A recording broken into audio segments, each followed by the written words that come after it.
Welcome, my friends, to Skull Lantern Theater. Let's begin. Some scary stories from Reddit coming right up.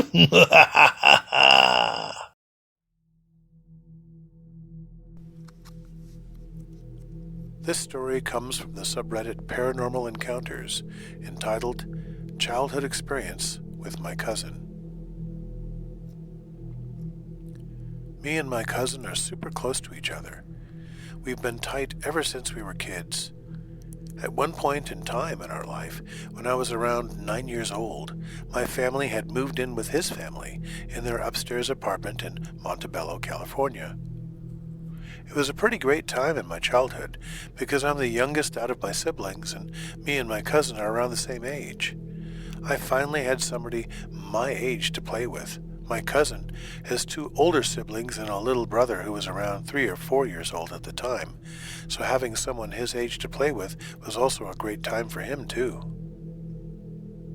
The first couple of nights that we spent over were pretty normal. We woke up, he got ready for school, we came home and did homework, had dinner, played for a little bit, went to bed. Whenever we would play after dinner, I noticed that my youngest cousin would also be playing in the front room by himself and would have full-blown conversations with himself. I asked my cousin, "Who is he talking to?" And my cousin responded with, "Yeah, I don't know, man. He keeps telling everybody that he has an imaginary friend named Gilbert. My mom says it's just a phase he's going through." Everybody thought nothing of it, so me and my cousin would continue to play. Him being 3 years old, and us being 9 years old, we would play with him whenever we could, but the age difference would always get in the way. Me and my cousin wanted to play with action figures. My little cousin wanted to play act like a puppy, etc. LOL. It's just the nature of being a 3-year-old, I guess. Things started to take a turn when me and my cousin would notice that toys we would put away, well, because they were our favorite toys, would always be misplaced or not in the same position that we would leave them in. We always thought it was weird. One night after dinner, me and my cousin decided that we were going to take our action figures and play by the kitchen table. Little did we know that what we were about to experience together was something that we would remember for the rest of our lives. I remember grabbing all of our Marvel action figures together and bringing them all over by the kitchen table. My cousin shouts, "I want to play with Wolverine." Then I responded with, "Okay, I'm going to play with Spider-Man." And just as 9-year-old kids do, we let our imaginations take over and we begin playing with our action figures. In the middle of our role-playing, my little cousin comes up to us and asks us if we want to play hide-and-seek with him. My cousin told him, "No, we're going to play with our toys, but you can play with us if you want to." I remember after my cousin said no, my little cousin stood there looking at us. Then he turned to his side and said, "See, I told you they don't want to play." Me and my cousin looked at each other like he was crazy, and I said, "Who are you talking to?" And my little cousin responded with, "I'm talking to my friend Gilbert. He wants us to play hide and seek. He doesn't like it when you guys say no." I remember laughing. I'm telling my little cousin, "Well, tell your friend Gilbert we don't want to play with him." My little cousin just looked at us one more time and walked away. Me and my other cousin laughed it off and continued to play with our toys. As we were playing with our toys, me and my cousin started to hear noises coming from the kitchen. And we both looked at each other with the facial expression that described without saying words, "Did you hear that?" And while looking at one another simultaneously, we both shrugged and continued to play. Once we started playing again, we hear what sounds like dishes in the dish rack starting to shake like if something was vibrating them. We both look at each other again, and both of our facial expressions are the same. We're both looking at each other like, what the hell is going on in the kitchen? So we put our toys down and we peek our heads into the kitchen area, and as we do, we can see the dish rack shaking uncontrollably.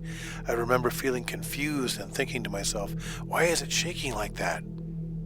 And as me and my cousin are both looking at the dish rack shake for no reason, we both see a butter knife suddenly rise up out of the dish rack, hover in the air for a second, and then it gets tossed in our direction onto the floor.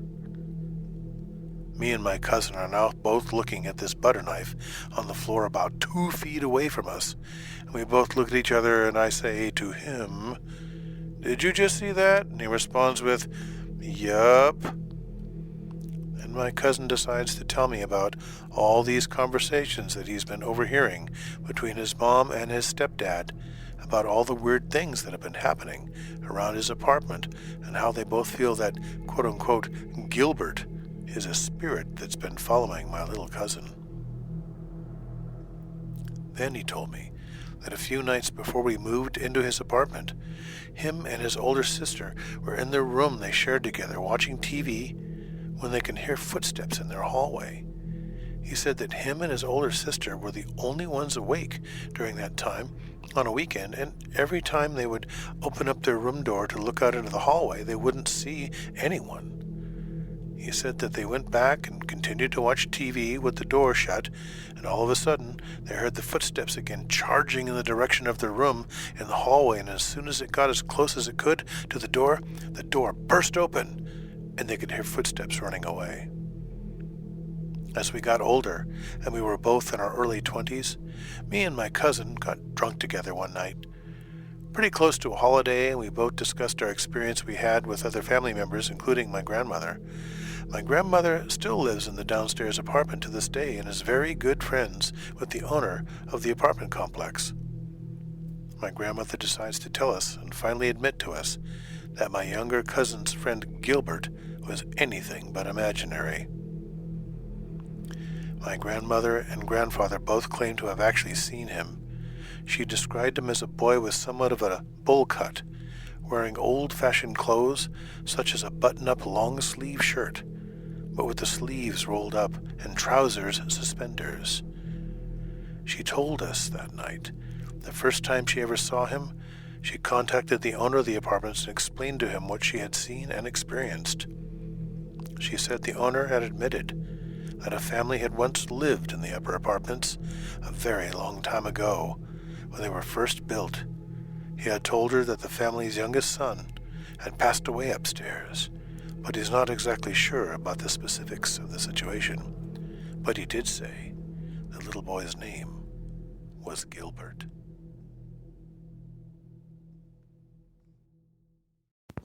We'll see you next time, my friends, for we are all just stories, written in flesh and blood.